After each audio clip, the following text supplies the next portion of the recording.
Okay, great. Mhm.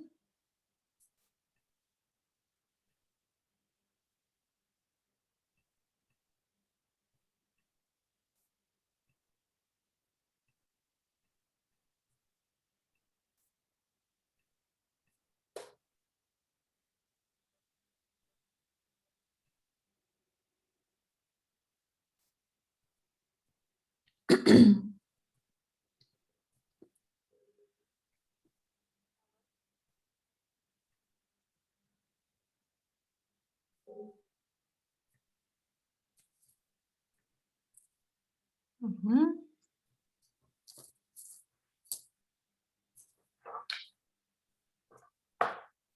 I wonder if it would. Okay. Uh-huh. Yeah, that's actually, I'm going to find something really quick. 1 second.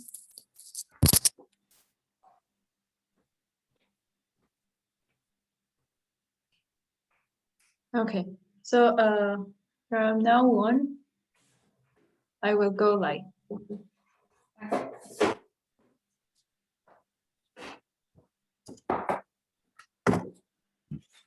There we go. A little higher. Mhm.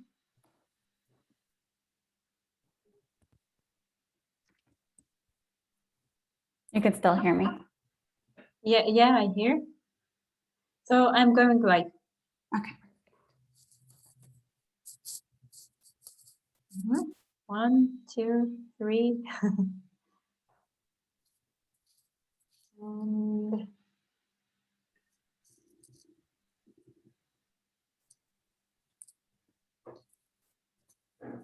mhm. Okay, so we are live. Hello, everyone.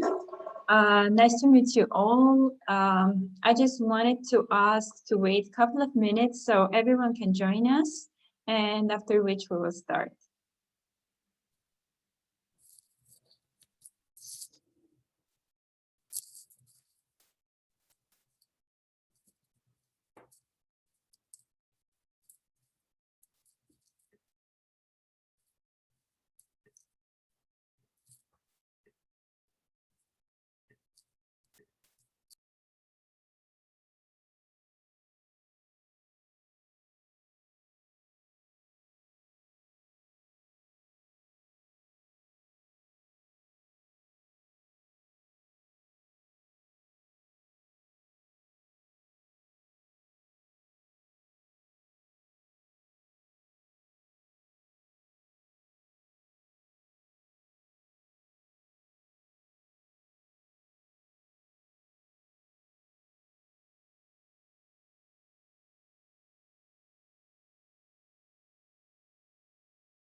How are we doing on?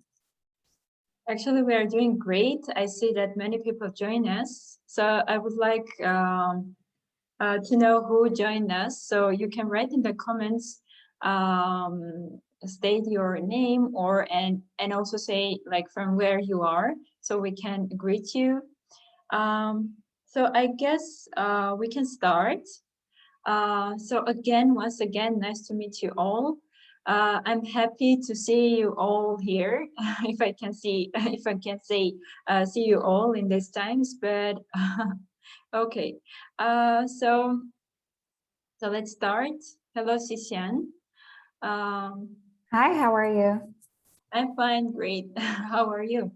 I'm doing well. Thanks for having me today. I'm very excited to be part of this webinar. We're also excited. So let's start with by me presenting the Scale Up webinar. So this is our third Scale Up webinar, which aims to educate the Armenian tech ecosystem startups by providing practical knowledge from the local and global experts. So the content of the webinars is going to be is mainly focused on startup related topics and critical questions. So follow us to learn more about coming webinars. So today, we are very excited to have Sisian here. She's the Senior Publisher Sales Manager at Fyber. And I will ask Sisian to present about her background and yeah. Yeah, of course. Thank you. So yeah, I currently work at an ad tech company called Fyber. I work out of New York City. I was originally started with the company in San Francisco. We are a publisher monetization platform. We have different offerings. But really my career in ad tech started as soon as I got out of college. It's very common for people who work in ad tech to kind of enter it by chance without really intending to. And that's kind of what happened to me. I was at a recruiting event and I originally started my career at a company called Ad Colony, which is a partner of Fyber's and another peer in our space. But yeah, I've been working in the industry for the last 5 years and I work with publishers. So I come from a background of account management and that works in the same team as the sales team. We're considered a revenue team for the publisher side of the business. So we work with publishers, developers to ensure that they're integrating our technology correctly, as well as generating revenues, growing revenues, optimizing revenues. So my experience is in ad monetization, but to be able to do our job well, we need to take a step back and just think about monetization for app developers as a whole, which includes a couple other types of monetization because everything goes hand in hand. And obviously that all falls into the same circle of user experience and what the app is providing. Okay, great. So I guess we can start, but like before starting, I want to ask all, so if you have any questions, you can leave in the comments and we will come to the questions in the end. So Sisian Jan, I will ask you to share the presentation. Great. Just shared it. Are you able to see the? Yeah. Wonderful. So yeah, so today we'll be talking about how to make money on apps, specifically for startups. So the content in this presentation is a little bit more on the introductory side, kind of going over the different types you can make money on your apps. So for today's agenda, we'll be going over an overview of what app monetization is. It is a relatively young industry when we think about all other tech industries, but it is very fast-paced, very innovative. So there's been a lot of development. We're going to go over a little bit of app revenue growth, as well as considerations that developers and startup managers or business owners should be thinking about, as well as the different types of monetization. So what is app monetization? It's pretty simple, right? It's the process of turning your users into revenue. And really this falls into two buckets. We have premium and we have freemium, which is a made up word, but now it's a very legitimate word. And when we talk about app monetization, we're talking about the revenue that's generated inside the two stores. So the Apple App Store and the Google Play Store. There are apps on the Amazon store, as well as if you're operating in China, there are hundreds of different types of app stores. But for the sake of this conversation, we're going to talk about those two main stores, so Google and Apple. And app monetization is very important because it funds various parts of the business. So it funds research and development, as well as marketing, user acquisition, and essentially fuels your company to grow. So when we look at app monetization, we really see it's something that's tied to user experience, because the more money you make, the more you could invest into your own apps, and the better the user experience will get for your users. So I always feel like when I'm talking to developers, especially those that are starting out new, they kind of get like a sense of guilt to monetize. They don't want to bother their users. And I don't think there's anything to feel bad about, because you're helping your users. You're essentially investing in delivering them more value. So when we look at app revenue growth, it's really boomed in the last 5 years. So apps weren't around when the smartphone first came out. When Apple first launched the iPhone, there was no such thing as an app store. It was really, I think, in 2007, 2008. Before that, it was more web-based, around Facebook. So in the last 5 years, app revenue growth has skyrocketed, and we'll get into this a little bit deeper into the presentation, but especially in the last year, thanks to the lockdowns that were a result of the COVID-19 pandemic. People who used to, for example, I used to commute to work. I now had that free time. I'm more likely to spend time on my phone and engage with the apps. And when we look at the types of revenue that's contributing to this overall umbrella of app revenue, we see that advertising is the most dominant. And once we get into the models, we'll go into why that is. So I think there are some general high-level questions that are great to ask when thinking about app monetization. So for example, having a very honest conversation with yourself and your team about what is the value that your app is delivering. And be honest about this. You know, if you think there are some really great parts of it that you've spent time that you know your competitors haven't, that is absolute value. And if there are other things that you know is really available readily at people's disposal, also be honest about that. And I think to answer that question about value, you need to understand what's unique about your app. When we talk about app revenue, user location is extremely important, because as we saw in the previous slide, advertising is a giant chunk of that revenue, and advertising dollars are really tied to location. So we kind of bucket them into tier 1, tier 2, tier 3. And tier 1 countries tend to have users who speak English, because the biggest spenders in the advertising world are typically American or English speaking brands and companies. Some other questions that are great to just ask, and also just, you know, get yourself to think like a user, is if you were to go into the App Store and see your app, how would you react? Would you be willing to pay for it? And if so, how much do you think is fair? As well as, you know, what are your competitors doing?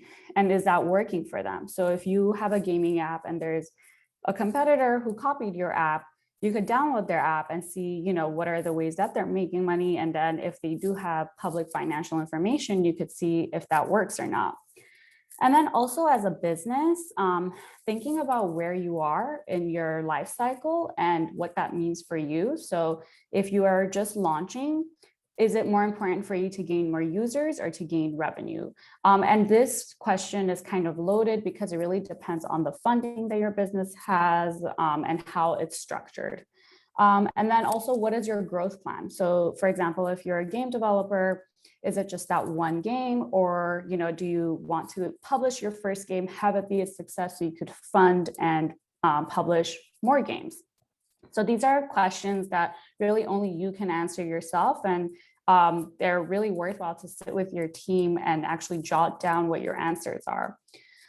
Other things to consider that are more specific to app monetization are I think one of the most important ones is resource allocation. So we'll get into it, but for example, for advertising, there is a technology component. So if you have a developer team who's responsible for creating the app, maintaining the app, they now also have to think about their workload and their roadmaps and factor in other technology integrations and maintenance, and also the stability of that, as well as managing it on a business front. So, things have become standardized to the point where once you launch with a monetization tool, it is pretty plug and play. But as a business, do you have the resources and the bandwidth to really manage that, analyze it, and make informed decisions on that? A couple other things to think about are, it's going to be the cost, but mostly in the form of revenue share. So I always say I have an easy job because I'm never taking money from my clients. I'm always telling them they're going to make money and I'm taking some of it. But having informed conversations with partners. So for example, historically, the app stores were charging a 30% revenue share. And I think it was about last year that it was really exposed that Apple and Google were giving favorable terms to the larger publishers. So a lot of small developers, kind of made some noise. It was very public. There were lawsuits. And now Apple came out and said, okay, if you generate under $1 million a year, you will have a 15% rev share. So being informed about these percentages and the standards will really help guide your conversations. Another thing to consider is when you're thinking about app monetization, there are the technologies and the partnerships that bring the direct revenue. And then, like I mentioned, managing those revenue streams.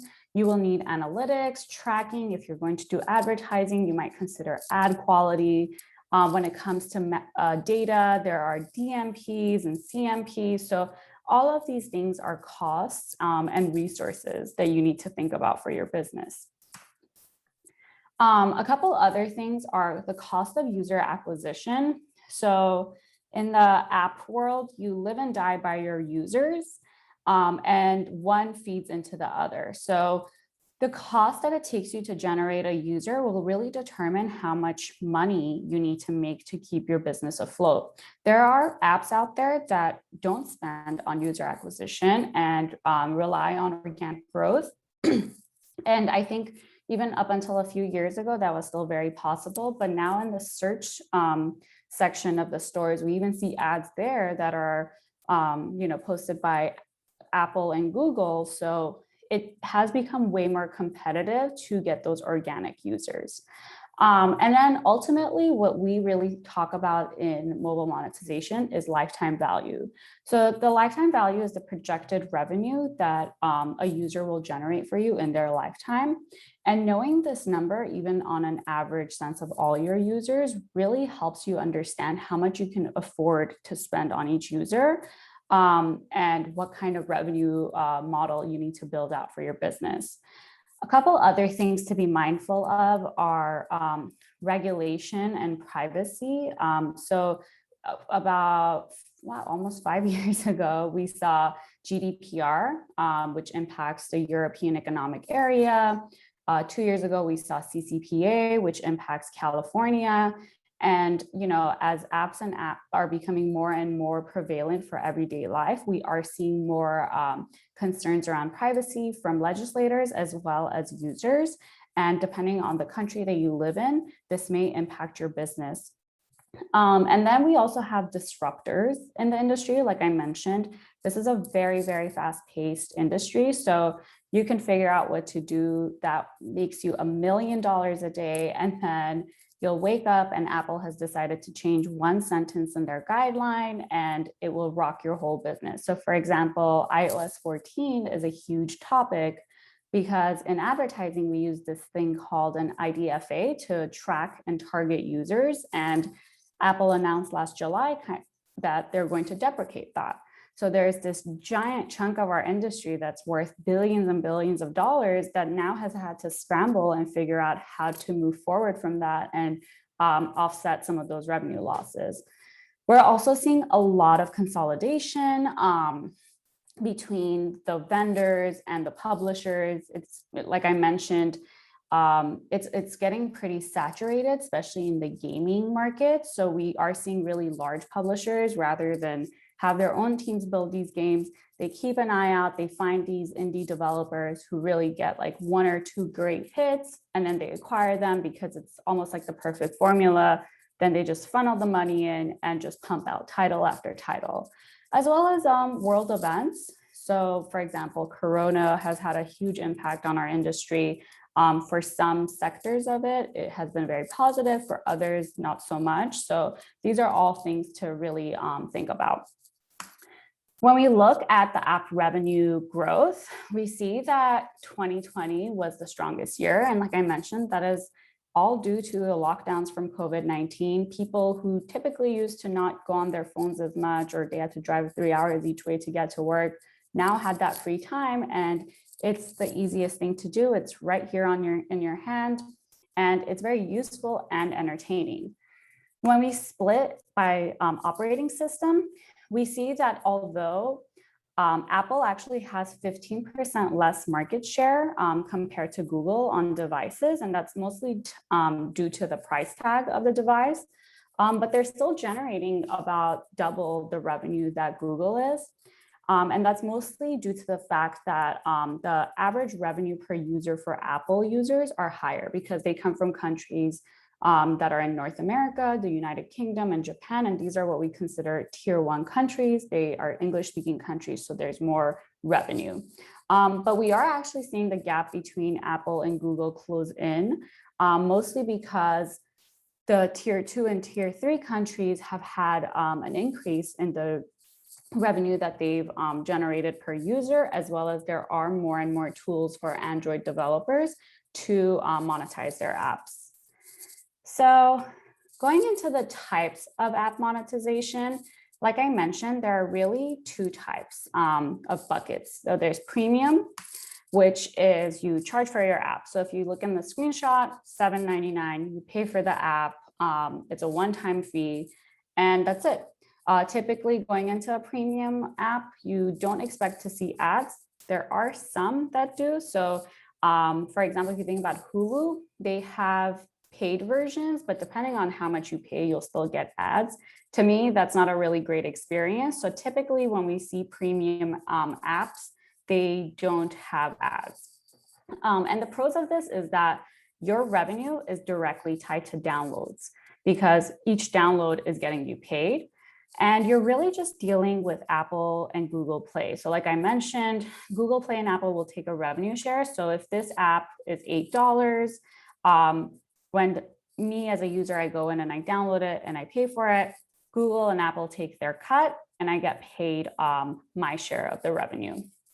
And it is, in some studies, they do see that paid apps tend to see higher user engagement and loyalty. And that really comes down to the fact that the user has committed something to be part of the experience. So there is incentive for them to come back. And like I mentioned, when you cut out the third parties, you get to keep your app's data to yourself. I mean, you're always sharing with Apple and Google, but there's nobody else that's accessing your phone's, your apps and user data. So some things to ask if you're considering a premium model is, are your competitors charging for their app? So if you have an idle game, you probably shouldn't be charging for your app because there's a bunch of idle games out there that your users can go find for free. And if your competitors are giving the app out for free, if you think that you have something that makes your app superior, then that's another case where you should consider a premium model. And then, like I said, just thinking about it from a user standpoint, why would you pay for this app versus going to get it for free from another publisher? And that really comes from establishing the value early. So if you have an app that you think is worth $10, but I can't find that value until I spend 3 days in it, odds are I'm not going to download it and pay for it at the beginning. So it has to be very clear to me from the beginning. So for the premium model, you want to use it when your app is obviously better than others, and user reviews will reflect that. So typically for really well done premium apps, we'll see reviews like it's worth every single penny. I'm so happy I downloaded this. Like it's so much better than the free options out there. And the cost for this, like I mentioned, is just a revenue share that would go to Apple and Google. And one of the big pros of this is that it's pretty much cash that's coming to you. So it's a lot easier for you to predict what's going to come into your company as revenues. And then there's freemium. Like I mentioned, it's a made up word. And the way that freemium works is that users can access the app's functionality, the basic functionality for free, but certain features or content must be unlocked by making a purchase. So in the freemium model, the user comes in for free. And then the premium is, sometimes it could be in the form of in-app purchase, subscriptions, or advertising. So if you think about this, Spotify is a freemium model. You could access the services for free and listen to ads, or you can pay for the services and not get ads. And freemium models tend to see about 2 to 5% of conversion rate. So if you do have a large user base, this could be a very lucrative form of business to turn those users to paying users. Otherwise, you could always monetize them by showing ads. And this is the most commonly used revenue model for the app stores. So 94%, I think it's actually even higher now. 94% of the apps in the app stores use a freemium model. And but the biggest challenge here is finding the right balance. So if your goal is to convert a lot of your users to become paying users, you want to make sure that the free version is just the right amount of good. So if you're giving everything away, then there's no reason for users to say, okay, I'm going to pay an extra $10 to get this package or this photo filter. But then also, if it's not good enough, you're going to have a hard time keeping your users paying because they are able to see what the free version offers. So if for them they pay and then they see that the free version really suffices to what they were looking for, then they might just not want to pay moving forward. So the freemium models are great for when you have a large active user base and can deliver a great experience to both free and paid users. And for this, depending on what which type of model you practice, it's still going to be the rev share model with the stores, but we'll go into it a little bit. With advertising, there are other partners that you would have to split your revenues with.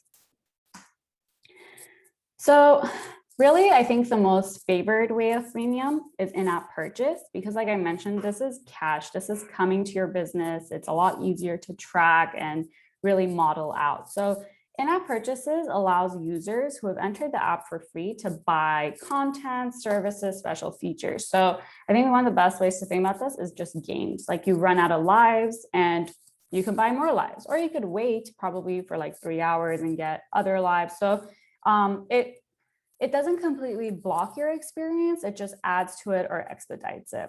So the purchases should actually be of value and not just, like cash grab. So if you're playing a game that it's so easy to lose your lives in, and then instantly after losing twice, you're like, you have to buy more lives or you can't go forward, that's not value because you're just holding back the entire experience. And be upfront. So I think on both stores, but particularly for Google Play, you have to mark if your app has in-app purchases. So users can go in with the expectation that some things may not be available to them. So for the purchase types, we really have 2 types. Consumable purchases, which is in-game currency. So if 1 live costs 100 coins and 100 coins cost $1, I could spend $10, get 1,000 coins and get 10 lives. Or non-consumable goods, which are to unlock special features. And these tend to be permanent additions. So for the consumable goods, you could run out of the money or things can expire, but the non-consumable purchases, like if it's a photo app and you see 1 filter that's 99 cents, once you buy it, after that, it's yours forever as long as you have the app. And a really great way to drive in-app purchases is to send targeted push notifications, specialized messages, and also align with holidays and sales. So it becomes its own little shopping mall. So like I mentioned, for in-app purchases, because users are still getting into your app for free, it does make it easier to get downloads. And you're dealing with just the apps again. So if I spend $1 in your app, Apple will take their 15% to 30, let's just say 30% rev share, and you will get the 70 cents for it. The difficult part is that it is challenging to get users to commit money because there has to be a clear value. So users are essentially shopping, so they have to think it's worth it for them to spend that money. And this could come from what you're offering, but also the experience. So the experience could be so good that they don't want to miss out. They don't want to wait 3 hours to get more lives. They want to continue going. So this is a great way to monetize if you have an app that offers a variety of engaging offers. So I have a SpongeBob game here, and it's like he's cooking, and there's so many parts to it because it's a restaurant. So he can, get extra things for the kitchen and speeds up his success, or he could decorate the cafe. So decorating the cafe doesn't do anything to his level advancement, but then they added little achievements and little trophies. So me as a user, I'm like, oh, maybe I should buy, paint for this cafe in this game so that I could get this trophy. And like I mentioned, the cost here is the revenue share. And in-app purchases have doubled in 2020. So this was actually pretty shocking to me because, with Corona and all the lockdowns, a lot of the world's economies have contracted and people have lost jobs, but we still see an uptick of almost $120 billion in in-app purchase spend just last year alone. And this number is expected to continue to grow in 2021. The next model that we have is the subscription model. So it's more complex than just you buy or you don't buy. So there are two types of subscription models. Auto renewal is, you get access to services and updated content, and it just renews every month. So think like Netflix, Spotify, Hulu. And then non-renewal subscriptions, you can access content by subscribing, but you need to opt in every single time to subscribe. So it doesn't renew automatically. But this allows the opportunity to convince hesitant users to subscribe at a lower tier or not as big of a commitment. And you have the opportunity then to upsell them over time and turn them into consistent paying users. And again, this goes along with the freemium model of users getting for free, they get hooked, and then they start committing money to you. But this is also very, very important to explain the value that users are going to get. So I've seen this happen a lot in newspaper apps lately, where I'll read an article and then it'll say oh, subscribe to get 5 articles a day or 10 articles a day, because, before it used to just be for 1 month subscription, and maybe that's too big of a commitment. So they're trying to bait me. If you're interested in what we're putting out there, just pay this small fee and get 5 of these a day.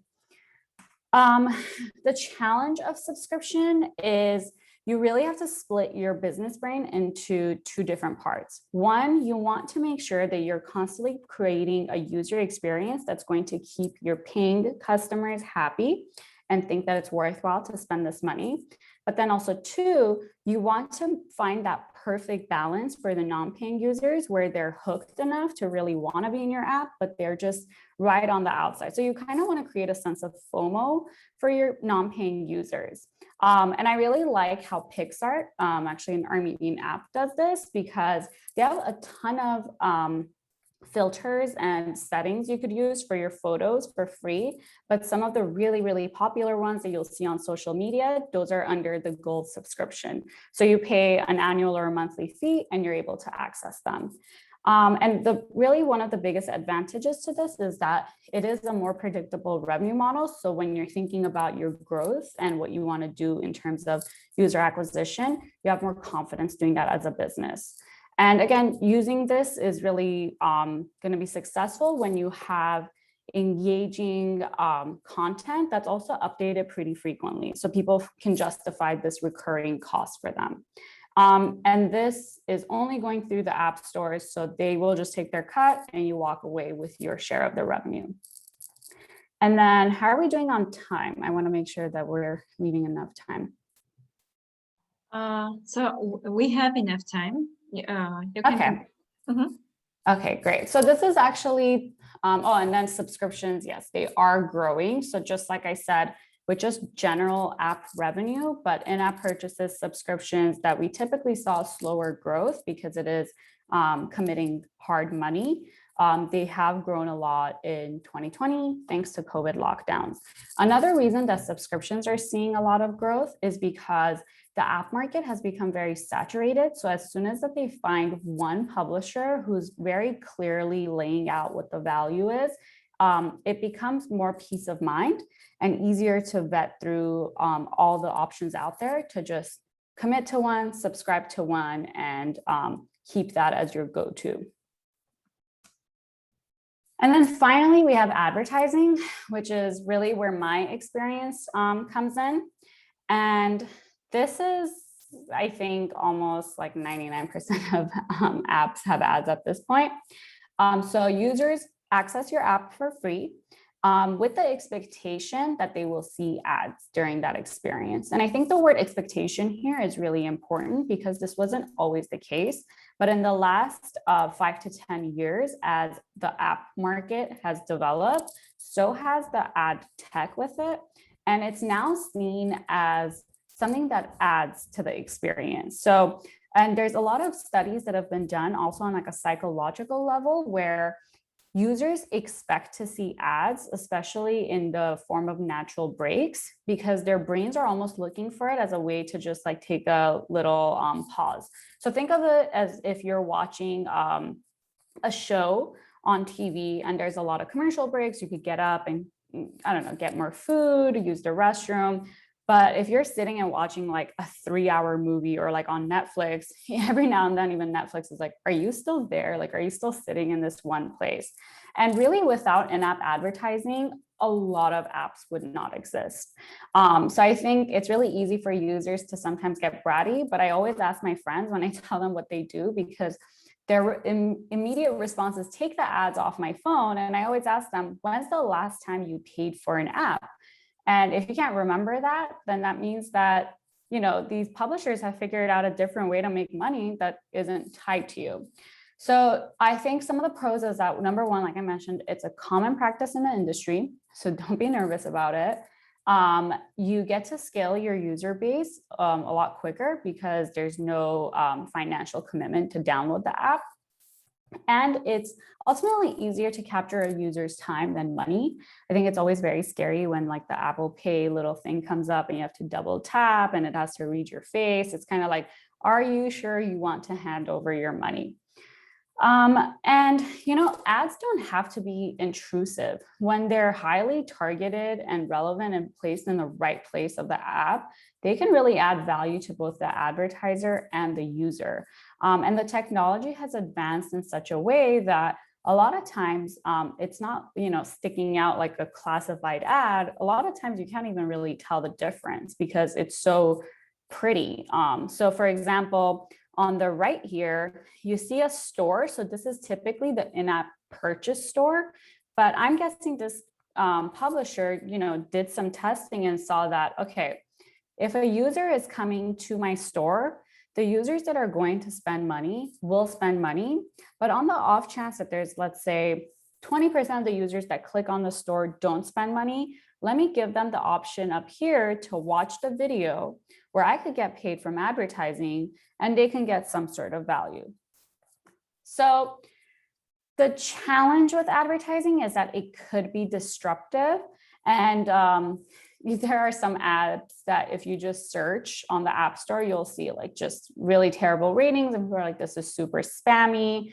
And that just means the publisher is honestly being reckless because there are really amazing trusted tech partners out there that you could use. And then there's also not so great partners. And if you just load everything into your app without really thinking about it, it could really mess up both the user experience, but also your app. So the banners that we have when we typically talk about ad monetization are banner ads. the formats are banner ads, interstitial, and rewarded video. Banners are pretty self-explanatory. They are sticky. They stick to the top or the bottom of your experience. Interstitials pop up. So I think sometimes these are the ones that people don't like. Like you're playing a game, like every 3 levels, you'll get a pop-up. And typically you could X them out. And then rewarded video, which means you watch a video and you get rewarded. So the user opts in for this. So ad monetization should be used when your app allows for natural breaks.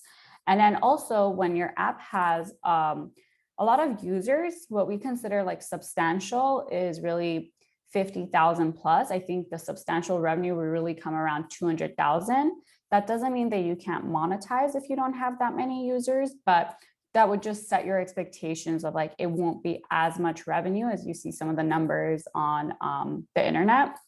And also you want frequent visits as well as long sessions, because when a user goes into the app, they're not just seeing one ad, they're seeing multiple. And there are so many advertisers that are willing to pay for those different impressions.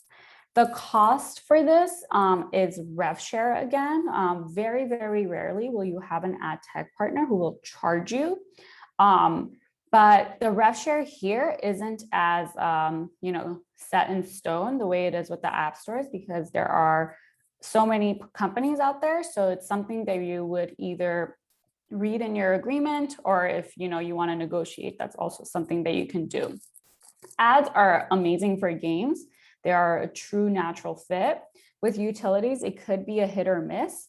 So, and the reason I say that is, for example, if I'm getting into an app that's considered utility and it's a maps app, I'm really trying to do something. I'm not in like a state of mind that I want to see an ad and then download that game. I'm trying to, drive to work or drive to my family's home. So if you open that app and there's a pop-up ad, people won't like that, and that won't generate revenue.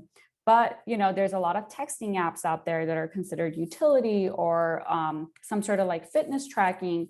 Those have ads, and they're very successful because they were implemented in a positive way. So when we talk about premium versus freemium, really comes down to, is the app simple to use, or are there a lot of features? Is there a large potential market, or are you in a niche market? And then what will be my relationship with the app? Will the usefulness of the app to me and my life increase as I use it more? Or is it something that I go in knowing that it's useful? But typically when I'm downloading an app that I know is super useful, that means there's a publisher who's really incurring a lot of high support costs to ensure that value to me.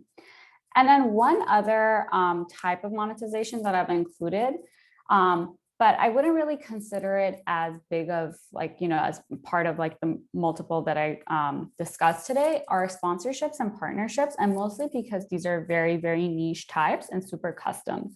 So sponsorships are when you collaborate with advertisers who will provide some sort of reward to your users when completing certain in-app actions. And then partnerships are when you collaborate with another app or another brand, and both of you guys benefit from that relationship. So some of the ways I've seen sponsorships done, even though they're super custom, is a brand will have like a takeover of your app's UI. So they would have like their logo all over the home screen or things like that. Sometimes brands do this just to stay relevant, or other times it'll be like, like for example, Chase and Peloton have one. That's not necessarily an app per se, but like if you pay for your Peloton using your Chase card, you'll get some sort of benefit. So both of those companies see a mutual benefit for them. Unfit or poorly executed partnerships can be very confusing and cause a lot of annoyance to users. So this is why it's not something that's typically done by like your typical developer. But I would say that this is great if you have a big enough user base and have a niche audience that can attract certain brands. So for example, Kim Kardashian Hollywood is a game that's published by Glue. And Balmain is not something that was typically in the app, but it was a partnership where, you know, it was great for Balmain to have their brand name out there. And then for Kim Kardashian Hollywood, the game, it was, you know, a new closet you could access. It was something cool for users to be excited by. A sponsorship, for example, is what you see on the right here with Waze and McDonald's. So, oh, sorry, there's maintenance. I don't know if you could hear that. But basically, like I mentioned, Waze, you're in a Maps app, you're trying to just get your job done or go wherever you're trying to go. Typically, you're dealing with traffic if you're using Waze. But this is a sponsorship that's done well, where basically the McDonald's around you are highlighted. And, you know, if you want to go to McDonald's, there's an ad for it that would, you know, sell you on some sort of deal, or it will make it easier for you to click to go to the directions. So like you can see in these pictures, these are very, very custom ways to monetize your app. So I would say if you're a startup, these aren't typically the first steps that you would take, but I did want to cover them because they are options to take. But yeah, that's it. We covered a lot. So I'll stop there. Yeah. And this was great, really, Sisian. Thank you a lot for this content, because I think that this was like super useful. Like I want to say if you have questions, you have the opportunity to ask Sisian. Okay, so here people are saying thank you, Sisian, and greeting you. Okay, so hey people, if you have questions related to app monetization, this is your chance to ask Sisian. So we will wait a couple of minutes for the questions. Okay, and I guess we still don't have questions. One of the reasons I think why we don't have questions, because like you told everything like about it from zero to till the end, and I think that's why those people that have questions actually now they don't. Okay, so let me check again the questions. Okay. And if there are questions after the fact, people can be, you know, can add me on LinkedIn and ask me directly. I'm more than happy to share. I do want to just say that, you know, every single app is different. So everything that I'm sharing is just from my experience and what I've learned, but always happy to at least give some sort of starting point or share some literature as well, because there's a lot of information out there and it could be super confusing if you're just going on Google and writing app monetization. So I'm more than happy to be a resource there as well. Okay, thank you a lot. I want to say to all startup founders, if you have any suggestions about the challenging topics that you need advising on, just write me, suggest me, and we will organize some webinar. And one more thing, the next webinar that we are going to have will be on 28th of April. We're going to talk about top startup hiring mistakes and how to avoid them. So join us, it will be super useful. So thank you a lot, Sisian, for this opportunity and for telling us a lot about this app monetization. And I guess that's it. I think we have one question from yeah. He's asking what a DMP is. So a DMP is a data management platform. This really became relevant around the time that GDPR was enacted, specifically because GDPR, when it first was announced, a lot of developers and publishers thought that they were on the hook if they just don't get users in the European Economic Area. But the way that that legislation was written was that it's for EEA residents, which means they can be anywhere in the world. So for this law specifically, there was a couple things that you had to do, which is if you are a tech vendor, you had to have a self-serve platform, which allowed users to request the information that you have on them, the data, request them to delete that data, as well as stop tracking them. So for publishers, this became easier to use a data management platform to do that.